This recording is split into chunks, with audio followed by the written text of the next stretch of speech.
Good morning and Shabbat Shalom to all of you.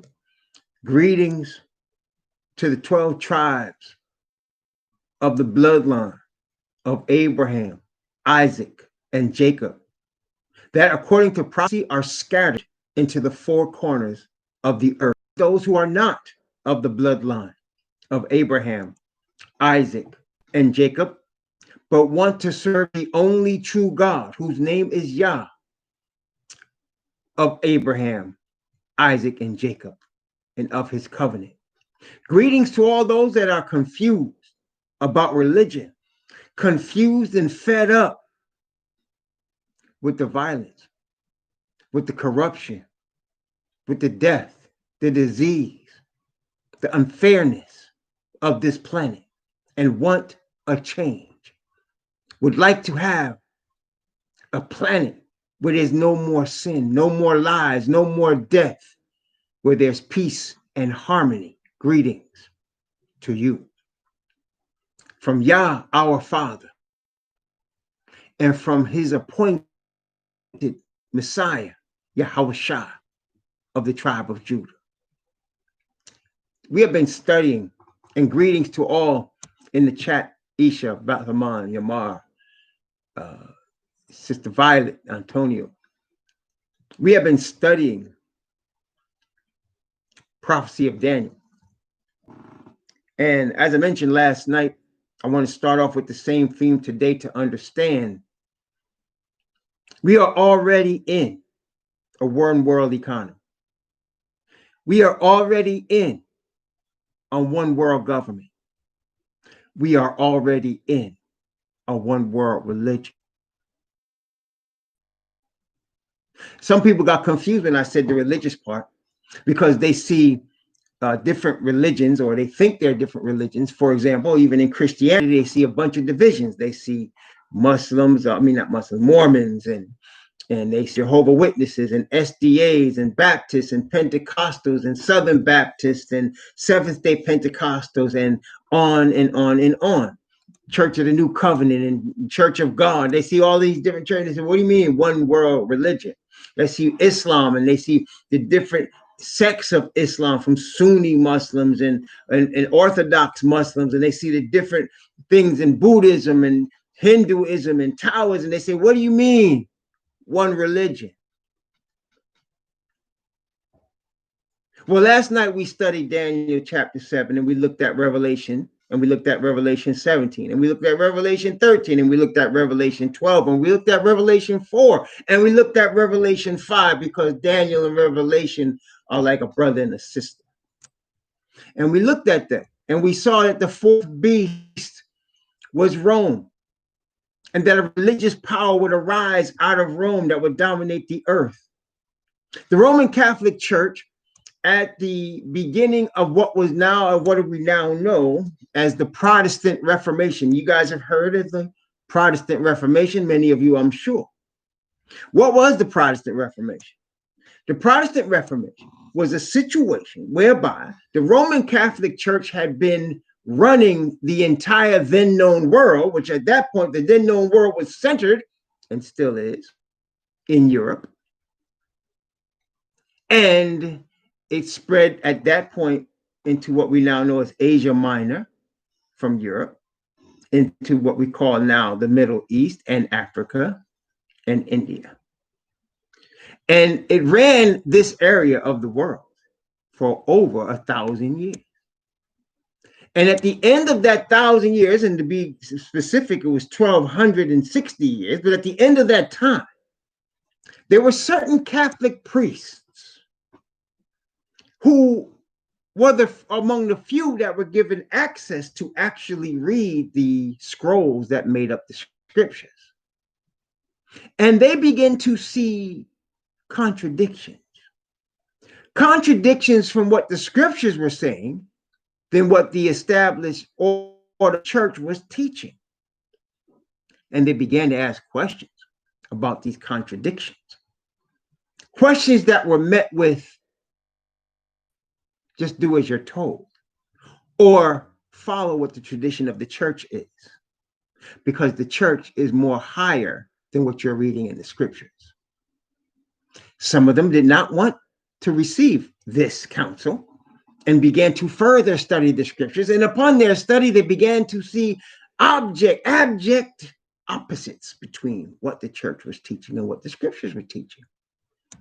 And they never intended men like Martin Luther, men like John Huss, Europeans like William Tyndale, or John Wycliffe, or John Wesley. They never intended on leaving the Catholic Church. They wanted to reform the Catholic Church because they believed in the Catholic Church as the one universal church. But this reform was not received by the majority of Catholics, and definitely not received by the hierarchy and power of the Catholic Church, who had been in power for more than 1,200 years. Therefore, these men were called Protestants, because they were protesting the authority and the hierarchy of the Roman Catholic Church. They were called Protestants. And then they had a movement called the Protestant Reformation. What were they trying to do? Reform the Church of Rome. They were not trying to do away with it. They were not trying to leave it. They wanted to reform the Church of Rome. That's why it was called the Protestant Reformation. Now, of course, because Christianity was actually created by Rome, see, these men that did this Protestant Reformation thought that Jesus, white Jesus, created Christianity. But there's no such thing as white Jesus. But they didn't understand that because the entire world system was centered in Europe. Therefore, everything was Caucasian. And so they thought white Jesus established Christianity, and this is the way it's supposed to run, the way we're doing it as protesting Rome. And Rome laughed and said, oh, really? So Rome had a special meeting of its top leaders. It's called Vatican I, the Council of Laodicea. Over a couple of years, they made a plan. And two important points of the plan were, number one, they would create a special order of Roman Catholic priests. Now, prior to this, they had orders. They had the Franciscan order, and they had the Dominican order. They had different orders of Catholic priests for different operations of different things in different areas. But they would create a special order called the Society of Jesus, a special order called the Society of Jesus, which is now known as Jesuit.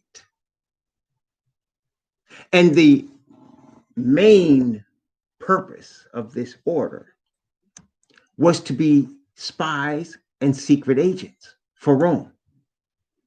These men would be trained to infiltrate the Protestant movement. They weren't going to fight it from without. They were going to infiltrate and become Protestants, and from within influence the leaderships of these movements to come back to what they said, come back to mother. The second part of this, aside from the establishment of this order, the actually first part was to destroy the Protestant Reformation, to make no more protests against Rome. That was the object. And Society of Jesus was employed to do that from within. It was a 500-year plan. They understood it wasn't going to be done very quickly. It was a 500-year plan. Okay? They were intending that by the year 2000, this would be all done. So they begin the process of infiltration. They got so good, the Society of Jesus got so good at infiltrating the Protestant movement and from within, without the Protestants even knowing it, from within, controlling it and influencing its doctrines. to be favorable to Rome. They got so good at it, they began to not only infiltrate religions, but they infiltrated governments. They became spies of the highest level to infiltrate governments to favor Rome, to infiltrate dictators and prime ministers and kings and presidents. And their studied aim in doing this was by, actually, they came before Malcolm X said, by any means necessary. The Jesuits already had that one, because they would do anything. They would kill anyone, man, woman, boy, girl, old, young. They would lie, they would cheat, they would do whatever was necessary by any means to make sure that Rome was back in control of everything. They got so good that they influenced a man named Napoleon Bonaparte. Yeah, they influenced him. And they got so good, this Jesuit order, that the Catholic Church itself was scared of them. See, the Catholic Church created a Frankenstein.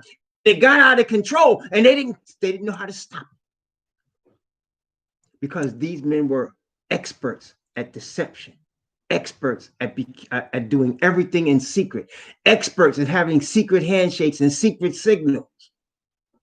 In every movement after that you see, the Freemasons, the CIA, MI6, Mossad, everything is based on the original platform of the Society of Jesus. They're the original spies. Okay? They got so good. They became so powerful. They even influenced Ashkenazi Jews to be part of their movement. Ashkenazi Jews became part of their movement. And they started subgroups, of which one was the Scottish Rite of Freemasons. The other subgroup you may have heard, called the Illuminati, was started by an Ashkenazi Jew named Adam Weishaupt, who was also trained by the Jesuits.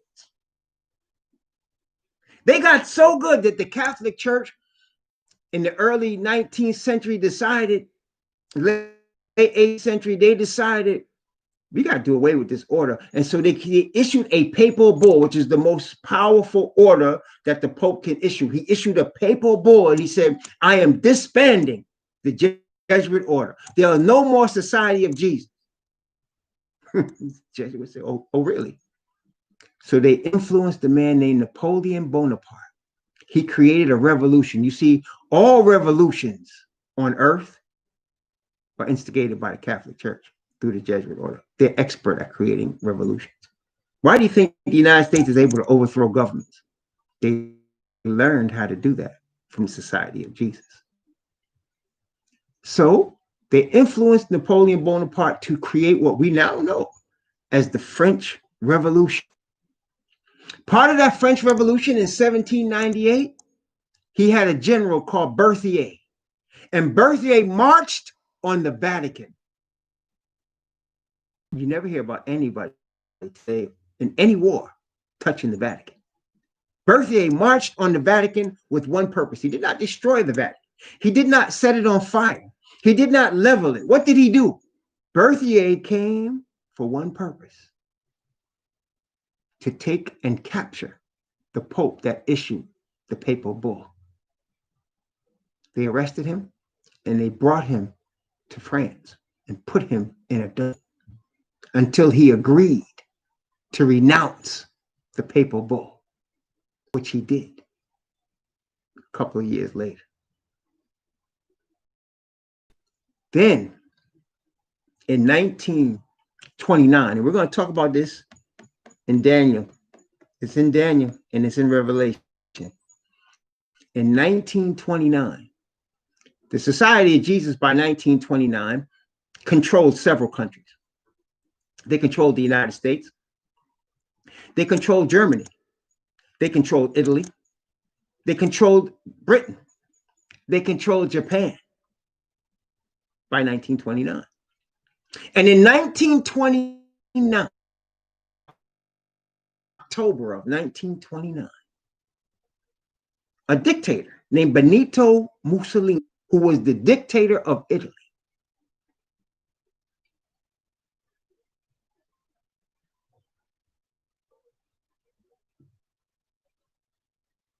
Benito Mussolini, who was the dictator of Italy. He just all of a sudden decided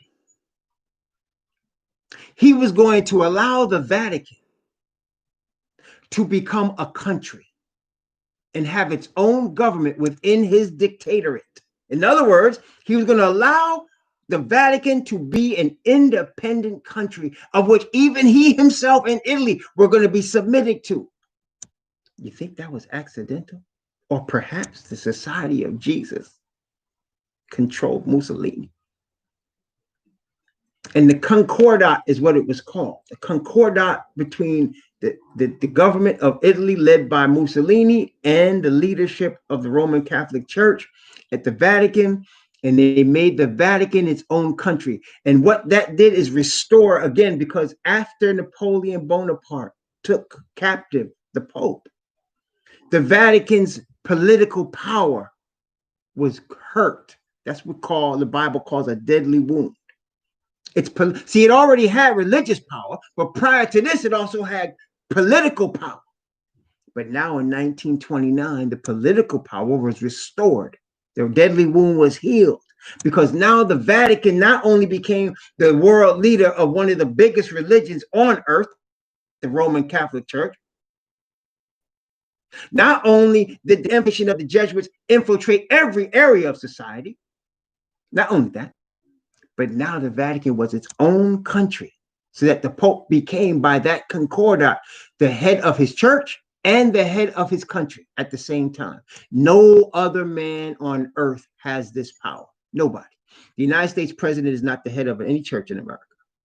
There's as many Muslim countries as there are. There's no Muslim president or prime minister or ayatollah that's both the head of his country and the head of all Islam. Yet the Catholic Church has a man that's the head of all Catholicism all over the world, and he's the head of his government. Okay? That was 1929. Brings me to 1961 to 1963. What happened then? Well, now the leadership of the Vatican and of the Catholic Church reconvene for the second part of what we talked about in the first part when we talked about Vatican I, the Council of Laodicea. Vatican II was now taking place, because now they were going to review over the next 2 years all the movements, all the control they had gotten over the previous 100 plus years, because now in 62 they're looking at 40 years between then and 2000. These are long-term planners. They don't plan for short-term. They plan for centuries. And so they met and created Vatican II to go over where they were and where they wanted to go from there. The Jesuits had already controlled, by this time, all the churches. Okay? And how they did it is every year, when they graduated from places like Georgetown or Gonzaga or these Jesuit institutions, Villanova, St. John's, Loyola, these places we know from NCAA basketball, but we're not being understood because we're being distracted by the game, right? They're graduating Jesuits that are infiltrating churches, or they were. They don't need to do it anymore. They already control them all now. So they wanted to review that. But one thing they needed to discuss, many things they discussed, but let me just go over the two things that you guys could relate to right now. After they didn't just infiltrate all Christian churches. They infiltrated Islam. They infiltrated all areas of Islam. Where do you think you get the radical Islamic stuff from? You know, were they killing people in stadiums and cutting people's head off? You think that's just an Islamic thing? No, they got that from the Society of Jesus. And if you look in history, the Catholic Church did the same thing. They would burn people at the stake and torture them, right? So the Muslims weren't the first to come up with that. They learned it from the Society of Jesus. And in fact, The Society of Jesus infiltrated all areas of Islam. All areas. Why do you think they use rosary beads in Islam? They infiltrated Buddhism in Asia. They infiltrated Hinduism in India. They infiltrated Taoism in Africa. See, they had 500 years. They weren't playing. Plus the governments.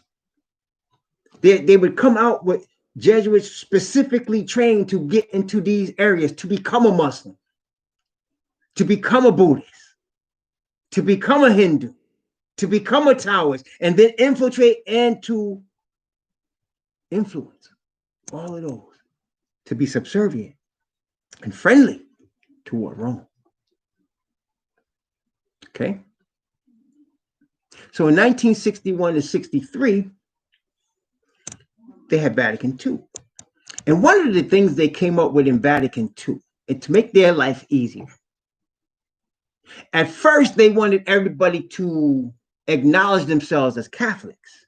That was the Vatican I. They want everybody to acknowledge themselves as Catholics. But now they realize they don't have to do that. They don't have to. Because they, for example, they can control the SDA church and let everybody call themselves SDA, and yet they influence the doctrine of the SDA church so that it's favorable to Rome. Somebody might say, well, SDAs keep the Sabbath and Rome changed the Sabbath to Sunday. Do you realize that at Vatican II, they decided that the Saturday Mass was more important than the Sunday Mass?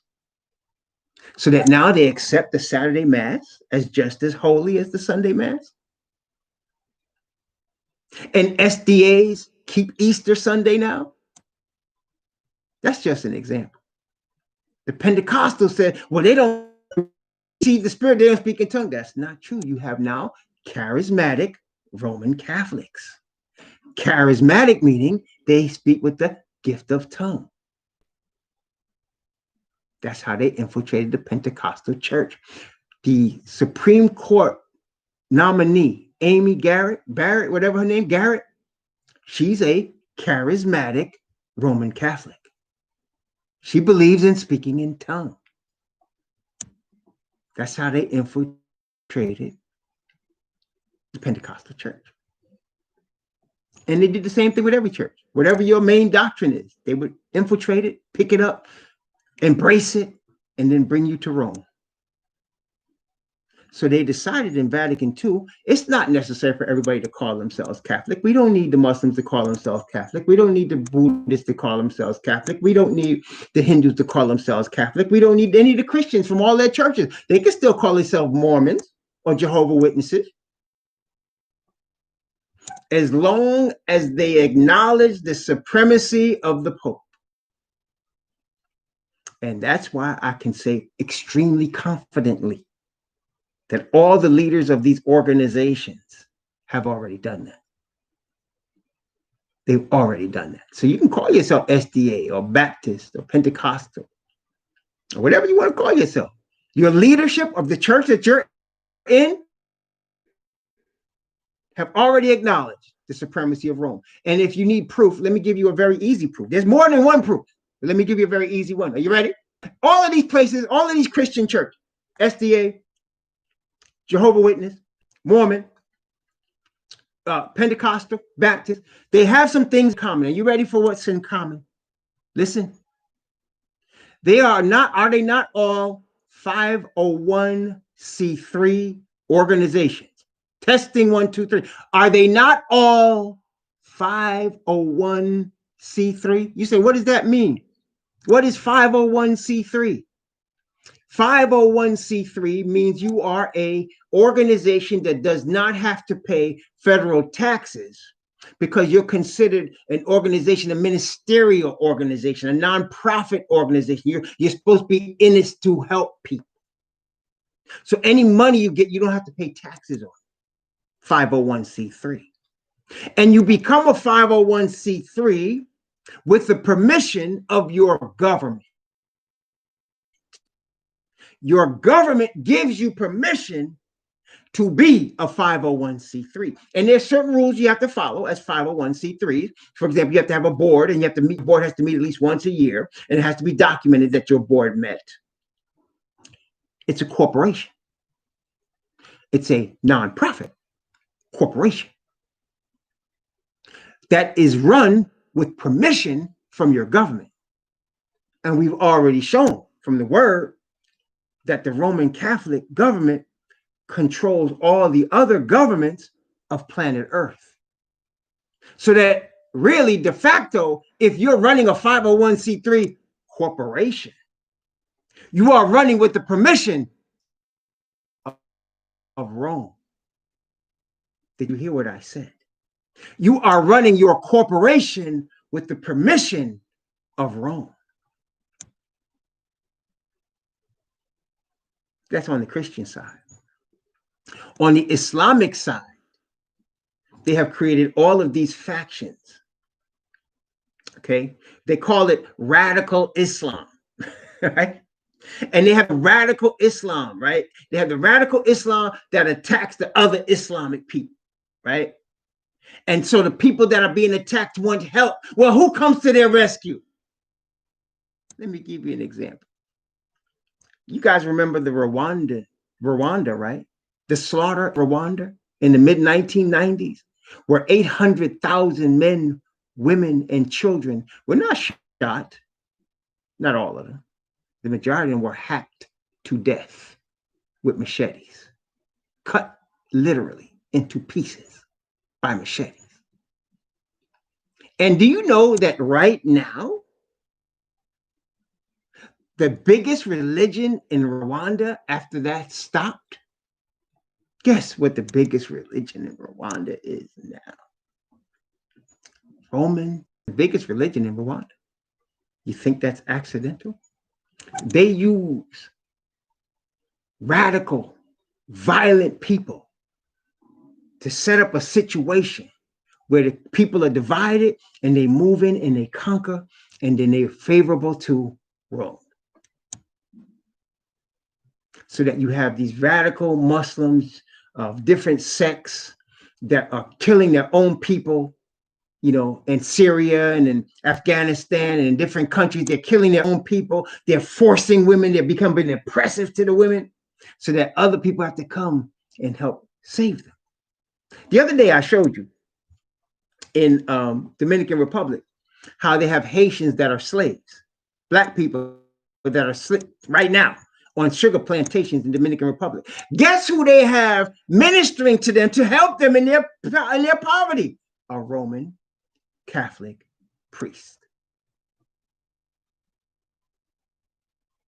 In Central America, they've been running cocaine out of Central America into the United States for decades, into black neighborhoods. You see, the other day, 2 to 3 days ago, in Milwaukee, Wisconsin, there was a shooting where some black people killed some black people in a funeral home. They didn't kill them. They shot 7 people in a funeral home as they were attending a funeral.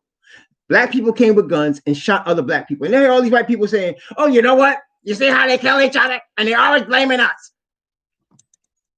That happens in black neighborhoods because of a system set up by Rome through the United States that creates ghettos in black neighborhoods. They didn't just come into existence by themselves. Drugs didn't just come there because they were made there. They came from Central America, from the government. It's a setup. And then in those governments where they have drug cartels, those people are oppressed. And who's there helping them? The Roman Catholic Church. Brothers and sisters, it's a world takeover. And it's a setup on a world scale. So you don't have to call yourself Catholic. You can be Jehovah's Witness or SDA or whatever you want. You're still a Roman Catholic. In any of these systems, you're a Roman Catholic. The only way you escape that is if you're not in their system. If you don't worship in any of these systems that are 501c3 corporations, if you don't worship in any of these established systems that they have organized, because that's the key here. See, the true people of Yah are not organized. I'm not against organization, and neither is Yah. Obviously, he's the most orderly thing in the universe, the most high. But he has told us his people are what? Scattered. His people are scattered. Remember what Messiah said? Let's look at Luke And this is all setting up for Daniel chapter 7, believe it or not, part 2. But let's look at Luke chapter 21. Luke chapter 21, talking about the Israelite people.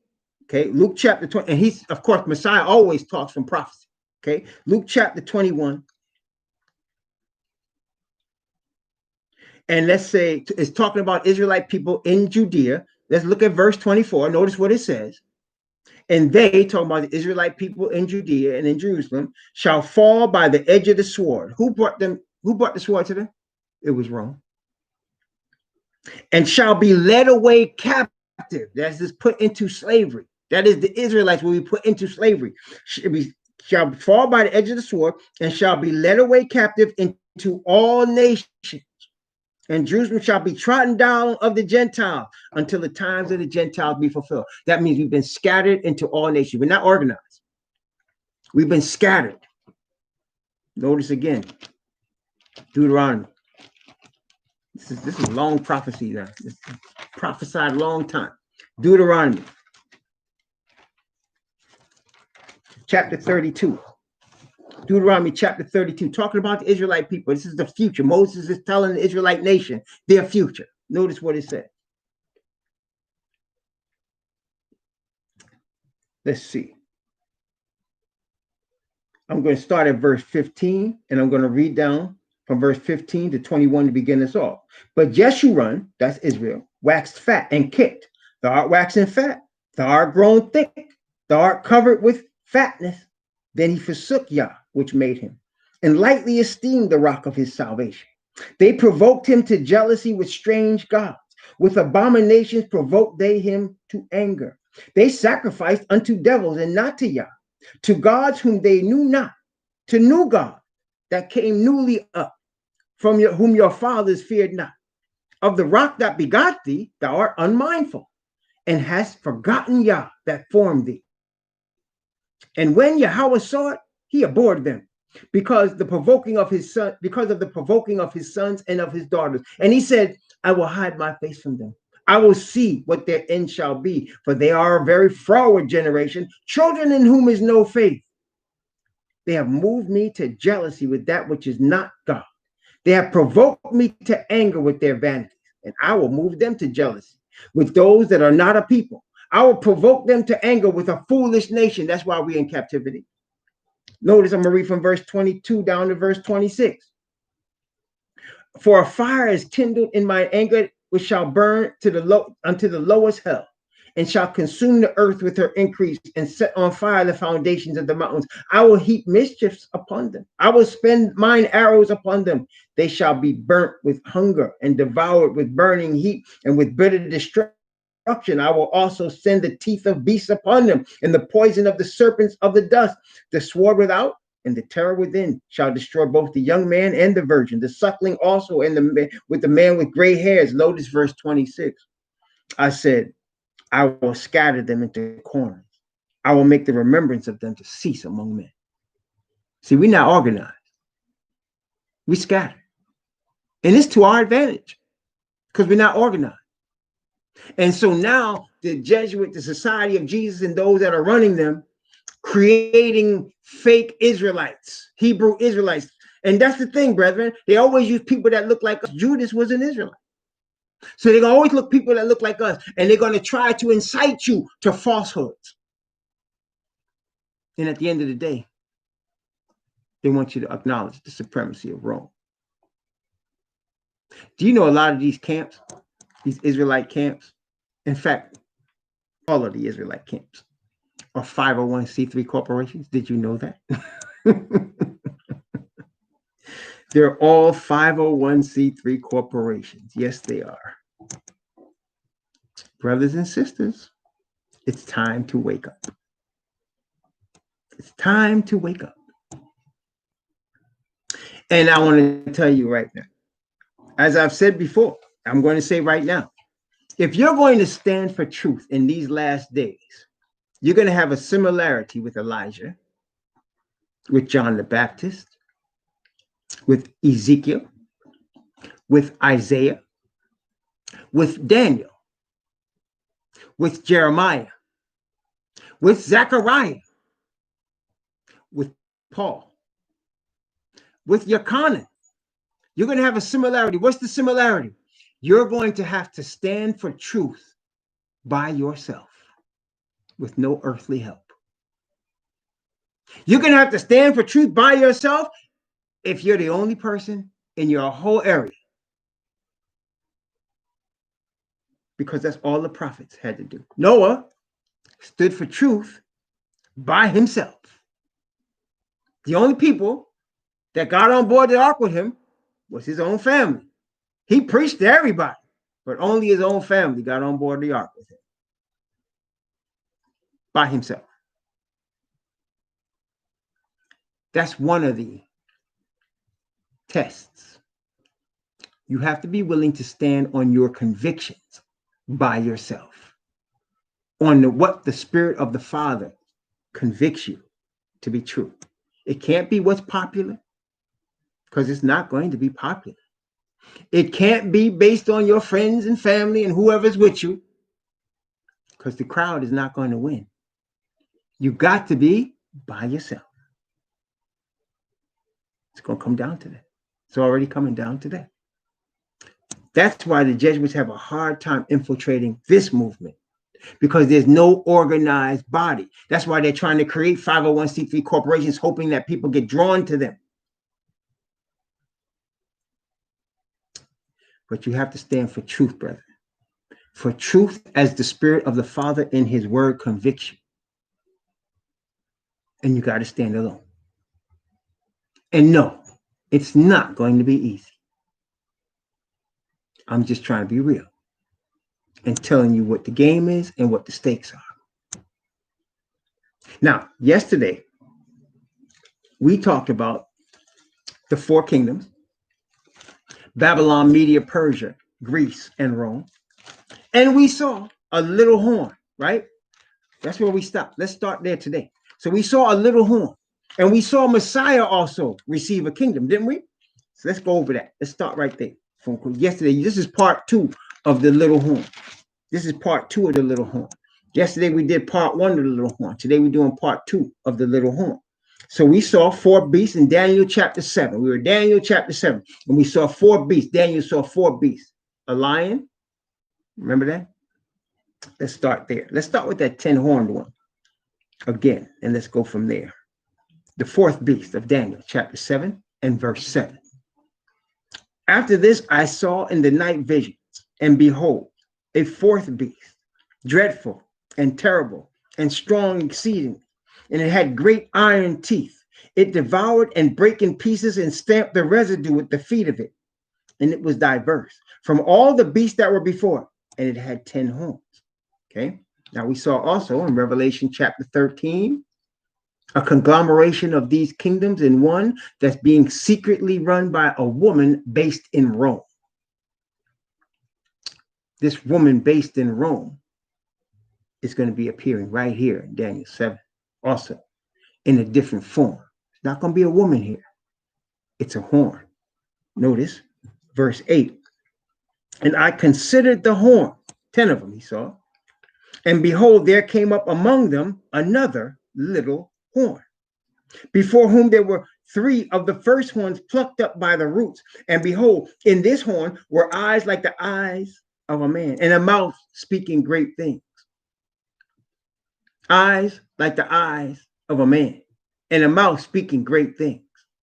And it was a little horn. In other words, it wasn't as big and powerful as the other horns. Yet it was little power, but it controlled other things that were bigger than it. It controlled other horns that were bigger than it.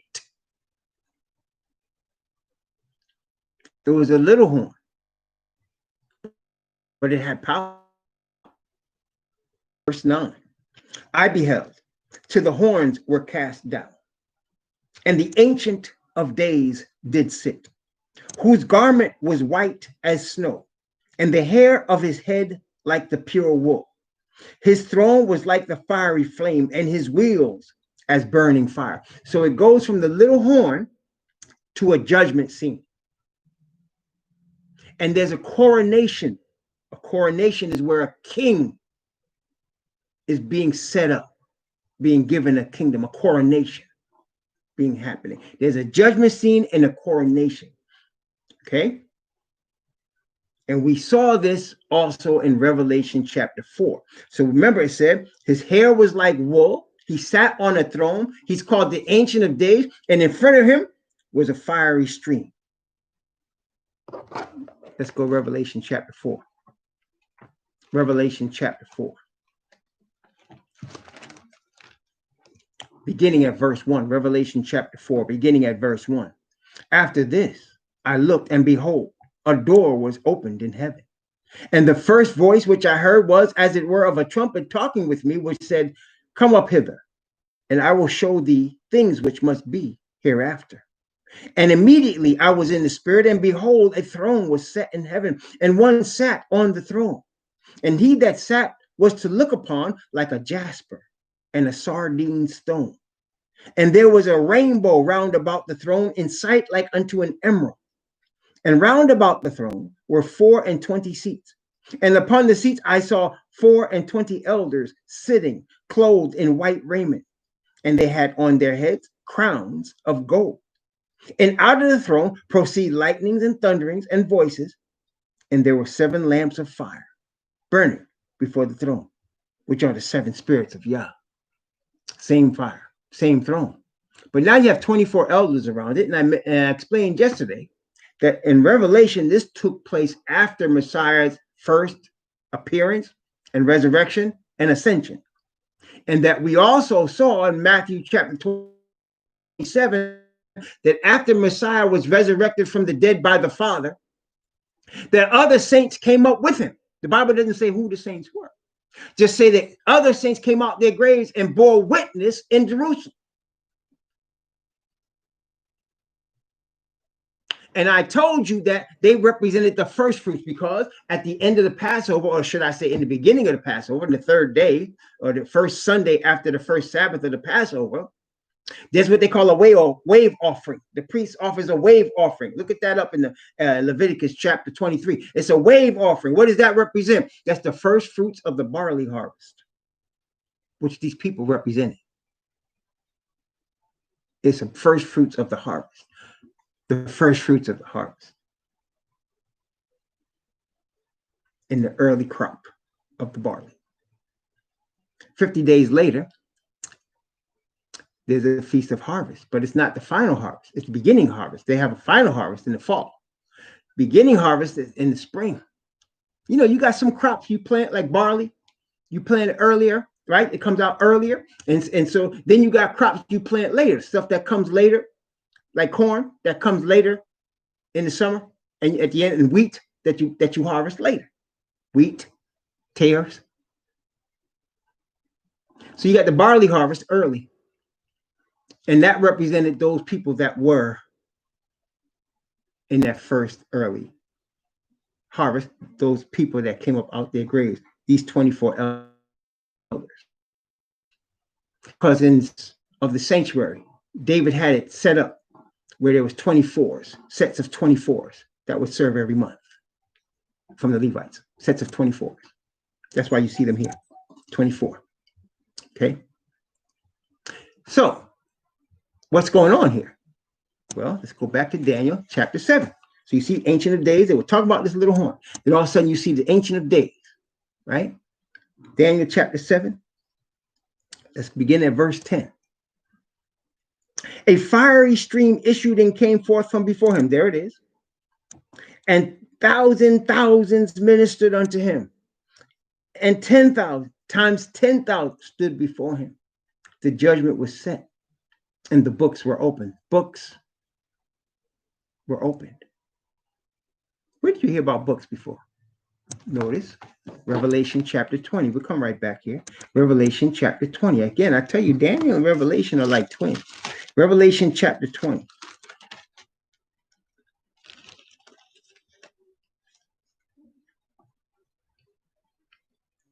Revelation chapter 20, verse 11 and 12. Revelation 20, 11 and 12. Actually, 11, 12, and 13. Actually, no, I'll just do 11 and 12. Revelation 20, 11 and 12. And I saw a great white throne. That's the Ancient of Days. and him that sat on, from whose face the earth and the heaven fled away, and there was found no place for them. And I saw the dead, small and great, stand before Yah, and the books were opened. And another book was opened, which is the book of life. And the dead were judged out of those things which are written in the books according to their works. So you have a book of all the works you ever did. Remember what Messiah said? Every idle word that man shall speak, he shall give an account thereof in the day of judgment. Not only that, 2 Corinthians tells us not only every word, not only every deed, every thought of your heart, every motive that was behind everything that you did is written. Let me say that again. Every motive that was behind everything that you ever did is written. Every motive. Let me find this for you. Let me find this for you. It's 1 Corinthians chapter 4. 1 Corinthians chapter 4. 1 Corinthians chapter 4 and verse 5. 1 Corinthians chapter 4 and verse 5. Therefore, judge nothing before the time, until the master come, who both will bring to light the hidden things of darkness. Watch this. And will make manifest the counsels of the hearts. Then shall every man have praise of Yah. So every word that you ever spoke, every word is written. Every motive that you ever had for anything you ever done is written. And everything you ever done is written. And will be judged based on the things written in that book. Now wait. It said, let's go back to Revelation 20 for a minute.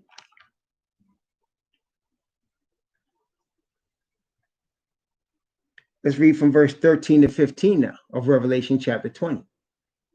And the sea gave up the dead which were in it, and death and hell delivered up the dead which were in them.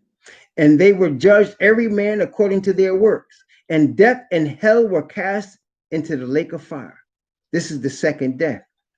And whosoever was not found written in the book of life was cast into the lake of fire. So we escape the lake of fire by being written in the book of life. Because if you're written in the book of life, all your evil deeds of your book is covered in Yah's righteousness. Let's look at James. James, the letter of James, chapter 5. James chapter 5. Verse 19 and 20. James chapter 5, verse 19 and 20. Notice what it says. Brethren, if any of you do err from the truth and one converting, let him know that he which converteth the sinner from the error of his way shall save a soul from death and shall hide a multitude of sins. So the righteousness of the Father takes the place of our sins through the blood of Messiah. So that in our book, when we receive the Hebrew Messiah, not white Jesus now, this is because white Jesus ain't paid a penalty for your sins. The Hebrew Messiah of the tribe of Judah did that. And he did it for Israel. And through Israel, he's doing it for the world. When he applies his blood for you, all the deeds written in your book turn into righteousness. And all them evil that was in your book, every evil word, every evil motive, every evil thing that you've done is placed on him. So that your book is clean. And your name is written in the book of life. The people who have a problem are the ones whose names are not written in the book of life. Who are not followers of truth. That's why the Bible repeatedly says, liar is not going to get into the kingdom. A liar is not getting in. A liar, that means an unrepentant person that's not in truth. That's why I say, follow the truth as the Spirit of the Father convicts you of truth. Don't be stubborn. Let's look at another scripture. Psalm 32. Psalm 32. The admonition given in Psalm, the blessing given in Psalm 32. Notice it. Psalm 32. Beginning at verse 1. Blessed is he whose transgression is forgiven, whose sin is covered. Blessed is the man unto whom Yahweh imputeth not iniquity, in whose spirit there's no guile. All right. So there's no guile or deceit in the spirit of whom the Most High does not impute iniquity if you have your sin forgiven and your transgression covered. Verse 5 of this same psalm. Notice what it said. I acknowledged my sin unto thee, and my iniquity have I not hid. I said, I will confess my transgressions unto Yahweh, and thou forgavest the iniquity of my sin. Verse 6. For this shall everyone that is godly pray unto thee in the time when thou mayest be found. Surely in the floods of great waters, they shall not come nigh unto thee. So, brothers, one more. Verse 7. Thou art my hiding place. Thou shalt preserve me from trouble. Thou shalt compass me about with songs of deliverance. So he's saying he hides your sins, hide a multitude of sins. And you're considered godly when he said, I confess my transgression. I acknowledge my sin. You're considered godly. That's godliness. Godliness is, it said it right there. I acknowledge my sin unto thee, and my iniquity have I not hid. For this shall everyone that is godly come unto thee. Well, now watch the end of this. Watch the end of it now. See, at the end of the psalm, David is writing this psalm. He's writing this psalm under the inspiration of the Father's Spirit. At the end of the psalm, David is writing, but the Father is speaking. He does that sometimes with David. Notice verse 8.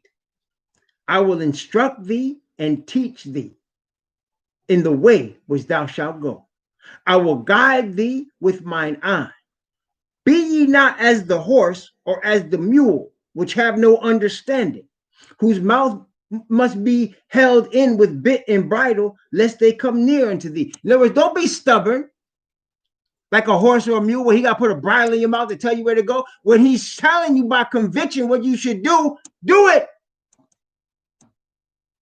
Even if you're by yourself, which you will be. Okay? So there's a judgment scene in Daniel chapter 7. There's a judgment scene, and the Ancient of Days is sitting in the judgment scene. Let's go to verse 11. Daniel chapter 7, verse 11. I beheld then because of the voice of the great words which the horn spake. I beheld till the beast was slain and his body destroyed and given to the burning flame. Why is he focusing on that fourth beast with that little horn? Because at the end of the world, which we live, that's what's ruling. That's the crown jewel of the devil's creation of rebellion against Yah. At the end of the world, the sons of Yafet are running the earth. The sons of Yafet are what we call Europeans. And it's their religion that dominates everything. That's why it's mentioning that. Okay. Now, let me be clear. That doesn't mean every European is going to be lost, obviously. That's what repentance is for. Obviously, Paul is an example of the New Testament where all of his letters were written to Europeans, Gentiles, heathen. He didn't write to Babylonians. He didn't write to Ethiopians. He's writing to people that we now call Europeans. They were in Turkey at the time. That's who he was writing to. Rome at the time. Cyprus, Greece. He's writing to people there. Why? Because these were converts to the line of the tribe of Judah. They were converts. Listen now. See, when you say Jesus, you think white man with blonde hair and Christianity. These were converts to what the Bible calls Lion of the tribe of Judah. They were converts. They were grafted into the tree of the Israelite nation. That's who he was writing to. which shows us Gentiles can be saved. But they're saved through the teaching of Paul, who is a Hebrew of the tribe of Benjamin, an Israelite. Because why?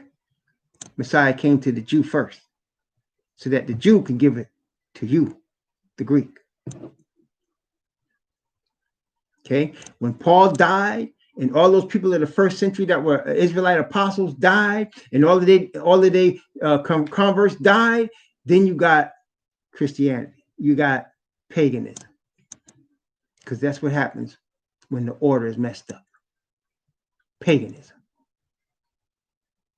And let me tell you, the Catholic Church is permitted by the Most High to control all the world's religions. That's why it's called 666. Man was created on the sixth day. Man was created on the sixth day. That's why it's called 666. Because you got the beast, a man-made religion that the devil exalted, because his main doctrine, the main doctrine of the devil is this. What did he tell Eve? You should not surely die. For the Most High doth know that if you eat of this tree, you're going to be a god. And that's what man thinks he is. The beast, 6. The false prophet, which is Protestantism, 6. And the dragon, that's the creator of the doctrine, 6. 6, 6, 6. And you know it's no coincidence. Do you realize that Noah's father, Lamech, died the same year of the flood? He died before he could get on board the ark. And guess how old Lamech was? Lamech was of the servants of Yah. Guess how old he was when he died? 777. Because Yah's number is 7. Man's number is 6.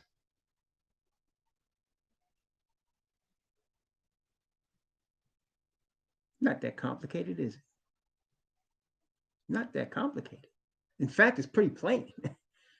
But we're getting confused by, the devil's tricks and deceptions. But once you get past all that, and you're looking at the word, and you're looking at Yah and his spirit and his son Messiah, everything gonna become plain.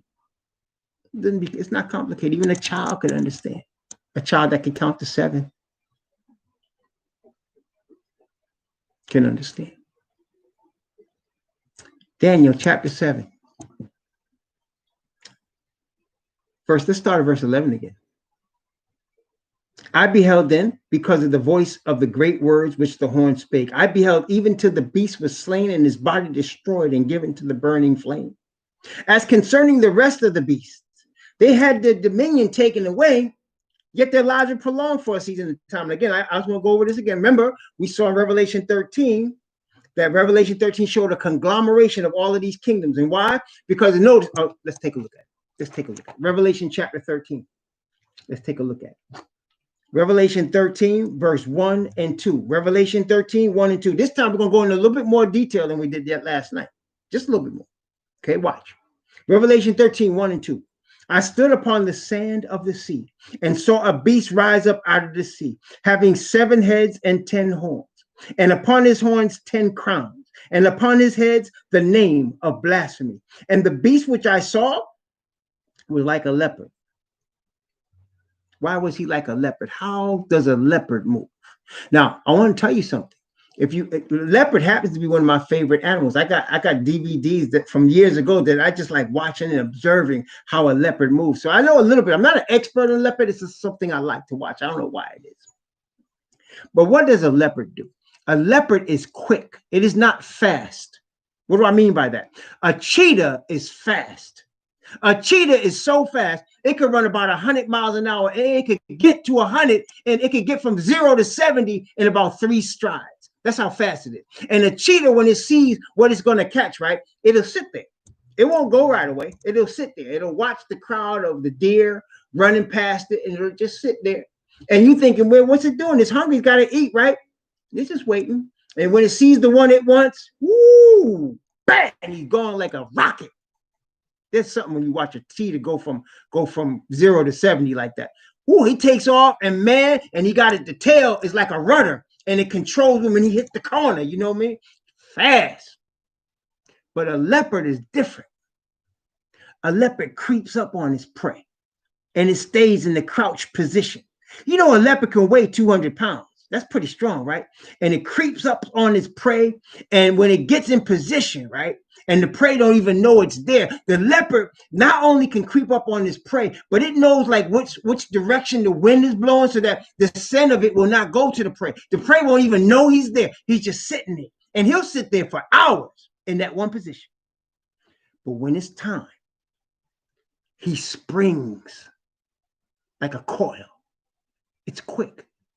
And it's over within seconds.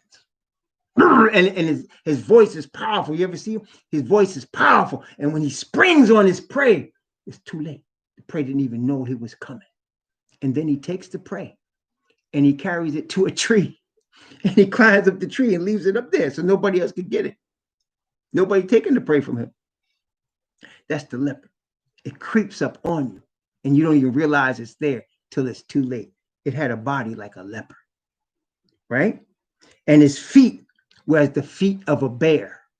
What is a bear? It's another powerful animal, is it not? Now, a bear will come up from behind you too. A bear will follow you. You ever notice, like, watch a bear, a grizzly bear or a black bear, they're not going to just come up on you unless you mess with their kids. That's also has meaning. If you mess with a mama bear's children, you're going to have a problem. But even if you don't, it's going to watch you and it's going to come up behind you. It's going to just follow you. And if you try to run, it's just as fast as you. A bear could run 40 miles an hour. Do you know that? A bear could run 40 miles an hour. It's going to catch you because you can't run 40 miles an hour. Usain Bolt cannot run 40 miles an hour. The fastest a man could run is like 20, 25 miles an hour. A bear can catch you, and it's big and it's powerful. So it'll stalk you. And the best thing you could do with a bear is play dead and hope it doesn't mess with you. Okay? That's the only thing you could do. You could just lay down and play dead and hope it just growls at you a little bit and keeps going.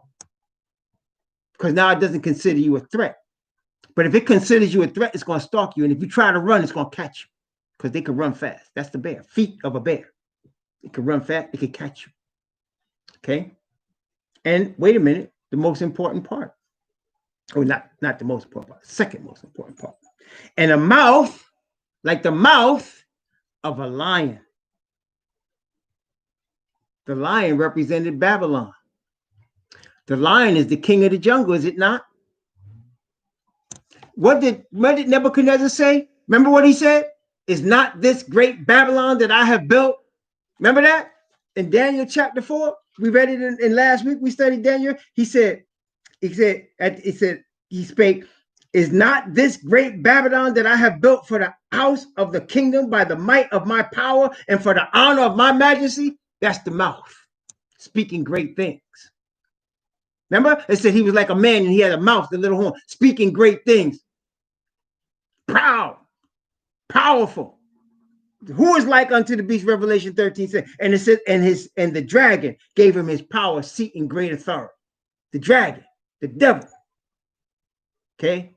The devil is the prince of this world. Whenever the Bible talks about a prince of a nation of this earth, it's being controlled by the devil. And all of them are controlled by the devil.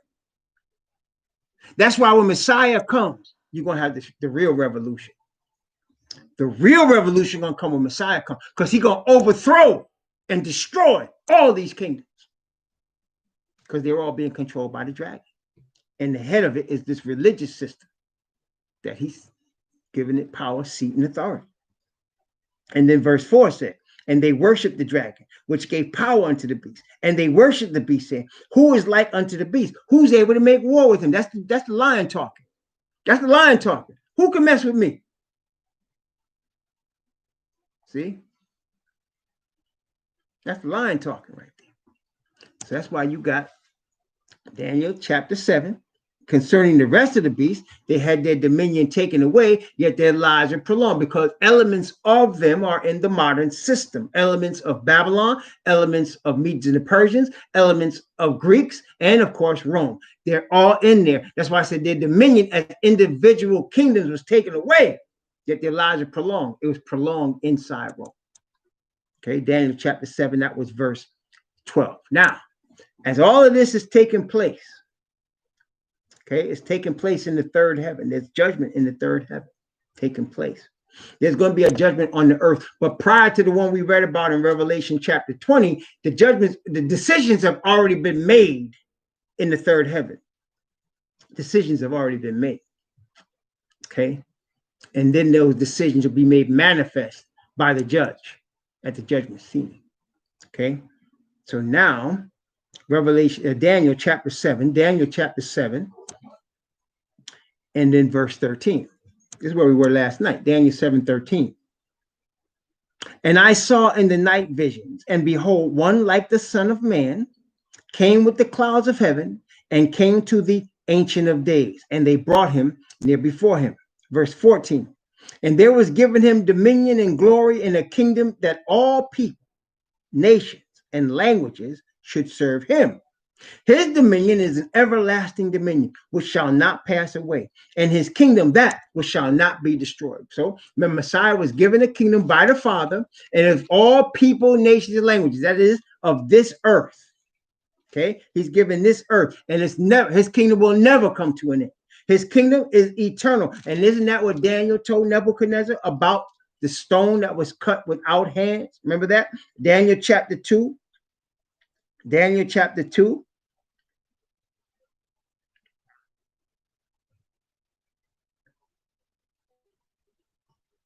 Verse 34. Daniel 2:34. Thou sawest till that a stone was cut out without hands, which smote the image upon his feet, that were of iron and clay, and brake them to pieces. Then was the iron, the clay, the brass, the silver, and the gold broken to pieces together, and became like the chaff of the summer threshing floors. And the wind carried them away, that no place was found for them. And the stone that smote the image became a great mountain and filled the whole earth. That's Messiah's kingdom.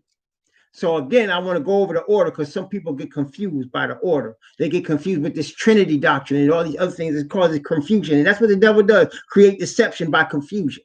Listen, Father God is the only true God. There's only one. He says, I know not any. Yah is above all. He's the king of the entire universe. There is no planet, no star, no solar system, nothing that works or operates without his power and his permission and his control. That's Yah. Above anything we can believe, understand, or think, he is infinite. There is no limit to him. That's the only true God. That's the God of Abraham, Isaac, and Jacob. Yah. Above all. He has given this earth to be ruled by his son, Messiah. He allowed his son, Messiah Yahushua, who paid the penalty for the sin of the chosen people, to rule this entire planet, fill the whole earth. David is going to be raised up from the dead and given a throne in Jerusalem, because David is going to be king of Israel. So you have Messiah ruling the earth and David ruling in Jerusalem, in the New Jerusalem. Okay, that's the order. Then there are kings aside from those, because there's going to be other nations, just like you have now, except there's going to be righteousness. You're going to have nations all over the world, just like they are now, except there's going to be righteousness. Not going to be no sin, not going to be no death, not going to be different religions, everybody calling him by a different name. We're going to all speak one language. We're going to all serve one God. And there's going to be peace. You understand? And so there's going to be kings, Israelite kings, all over the earth. That's why he said he has made us priests and kings. Let's go now. Revelation chapter 5. Revelation chapter 5. Revelation 5. Again, let's start in the beginning where Messiah receives the kingdom, and the kingdom in Revelation is in the form. Remember, we saw last night, a man can't be given a kingdom. A king cannot be given a kingdom unless he has at least two elements. You got to have land that he's ruling over, a geographic real estate area, and he's got to have people that he's ruling over. That's what makes a kingdom. There ain't no kingdom when there's no people and there's no geographic area, right? Got to have that. So Messiah is given the people in the form of the book of life, because the book of life contains the population of all the people that's going to inhabit his kingdom. And only he can unseal that book and read it, because he has been given the kingdom. Revelation chapter 5, beginning at verse 1. And I saw in the right hand of him that sat on the throne a book written within and on the backside, sealed with 7 seals. And I saw a strong angel proclaiming with a loud voice, who is worthy to open the book and to loose the seals thereof? And no man in heaven, nor in earth, neither under the earth, was able to open the book, neither to look thereon. And I wept much, because no man was found worthy to open and to read the book, neither to look thereon. And one of the elders said unto me, weep not. Behold, the Lion of the tribe of Judah, the root of David, hath prevailed to open the book and to loose the 7 seals thereof. And I beheld, and lo, in the midst of the throne, and the 4 beasts, and in the midst of the elders, stood a lamb, as it had been slain, having 7 horns and 7 eyes, which are the 7 spirits of Yah sent forth into all the earth. And he came and took the book out of the right hand of him that sat on the throne. And when he had taken the book, the 4 beasts and the 24 elders fell down before the Lamb, having every one of them harps and golden vials full of odors, which are the prayers of the saints. And they sung a new song, saying, Thou, that is the Lamb, thou art worthy to take the book and to open the seals thereof. For thou wast slain and hast redeemed us to Yah by thy blood out of every kindred and tongue and people and nation. Why did he have to redeem them out of every kindred and tongue and people and nation? Because as we read earlier, the Israelite people are scattered into every kindred and tongue and people and nation. And has made us unto our God kings and priests, and we shall reign on the earth. And watch this last part now. Watch this from verse 11 and verse 14. Watch this now. And I beheld and heard the voice of many angels round about the throne, and the beasts and the elders. The number of them was 10,000 times 10,000 and thousands of thousands. That's a big number. Saying with a loud voice, watch what they say. Saying with a loud voice, worthy is the Lamb that was slain to receive power and riches and wisdom and strength and honor and glory and blessing. And every creature which is in heaven and on the earth and under the earth, and such as are in the sea, and all that are in them, heard I saying, blessing and honor and glory and power be unto him that sitteth upon the throne and unto the Lamb forever and ever. And the 4 beasts said, Amen. And the 24 elders fell down and worshiped him that liveth forever and ever. Oh, yes. That's the kingdom that's given from the Father to his Son. And these people are all inhabitants of that kingdom. And only the Lamb is permitted to open the book of life, because the book of life represents the people that are going to be the citizens of his kingdom. Okay, and those names that are written are those who are followers of truth, of the Father through the Lamb. You got to give both of them honor. If you dishonor the Lamb, you're dishonoring the Father, because the Father has set him to be king of this earth. He's the crown prince. And you dishonor him, you're dishonoring the Father. Satan is saying, I'm going to be king of this earth, because I created man to be king of this earth. He didn't create man, but he said, I'm putting the man in position to be king. 666. See? Now there's a problem. There's a problem. We're going to talk more about that in the second part of this. I'm sorry. There's going to be a third part. And this is necessary. I like to do this in 1 or 2 parts generally, but it's necessary that we have to do 3, because brother and sister, this is important. As you can see, we're living this. This is not something like, this ain't no theory. This is what's happening right now. We living it. We here. We are the children that they were talking about. We are here, brethren. And the only reason, if you're understanding what I'm saying, if it's becoming clear to you, the only reason it's clear to you is because of the times in which we live. The Father is making it clear, because it's about to be on, and it's going to be over very shortly. Believe that. You and I have been chosen. I was just telling people, a brother today, You and I did not decide to be born at this time. We did not decide who our parents were going to be. We had no say in what country, what color we are, how big our head is, what we look like. We had no say in any of that. We were born this way.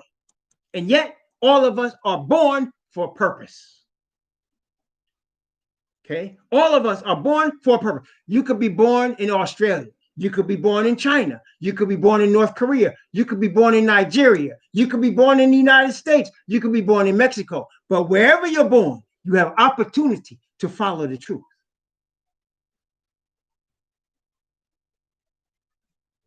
You understand? You have opportunity to follow the truth. Because the Father, remember what the Messiah said? He told the woman, the Samaritan woman. See, the Samaritans were Gentiles that got mixed in with the northern tribe. They took over the northern tribe and they got mixed in. And that's why the Jews didn't get along with them, because they weren't even hardly bloodline. They couldn't tell. And Messiah told that woman, you don't even know what you worship, he said. You worship, you know not what. He said, salvation is of the Israelites, the Jews, the sons of Judah. Because he's standing right. She said, who are you talking? The Messiah gonna come. He said, I'm talking to you. He's just talking to you. I'm he. He said, I am the Lion of the tribe of Judah. That's who you're talking to. and she, you know, it's just him and her, right? Now, what'd he tell her? What'd he tell her?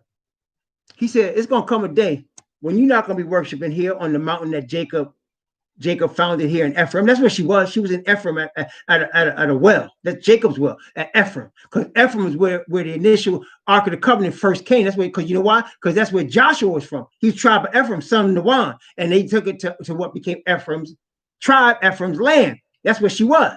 Okay? On that mountain. She said, our fathers worship in this mountain. She didn't know what she was talking about. She said, you said we should worship in Jerusalem. And besides, the days are going to come when you're not going to be worshiping here, and you're not going to be worshiping in Jerusalem either. That's where we are right now. He said, because the Father seeketh those that worship him in spirit and in truth. He said, the Father seeketh such to worship him. Brothers and sisters, we're at a time, I don't care what color you are. If you're going to follow the truth, it's the God of Abraham, Isaac, and Jacob. You need to understand that. There's only one. And yes, he has chosen people. And yes, most of us got brown skin that he has chosen. We the ADOs. But that doesn't mean we excluding you. He's looking for those that want to worship him in spirit and in truth. Are you one of those? I hope you are. Because that's all that's going to be in the kingdom. There's no more lies. Our Satan is the father of lies. No more lies. He's the father of murder. The father of murder. That's him. So, we're going to take a break. It's 12:23. I'm going to stop this video right here. And we're going to start again 12:55. Okay? I pray that you become a follower of truth. See, I'm not arguing with nobody. I'm only presenting what the Father Spirit has given me to present. You're either with it or not. And it doesn't matter to me whether you were with it or not. See, some of y'all understand from the Knicks channel. I have a channel that I follow, New York Knicks. It's my little outlet because I can't be on this all the time. It's too heavy. So I got a little outlet. It's my Knicks channel, right? And so and I tell people, one thing you would never hear me say, please like and subscribe. I don't care if you like and subscribe. You know why? Because I got to do what I do. Not about money. Not about 1 million subscribers. I don't care about that. I want this thing over. See what I'm saying? Oh, may the Most High cause you to follow truth by his Spirit. May he cause you to stand against all lies and to be found written in that book.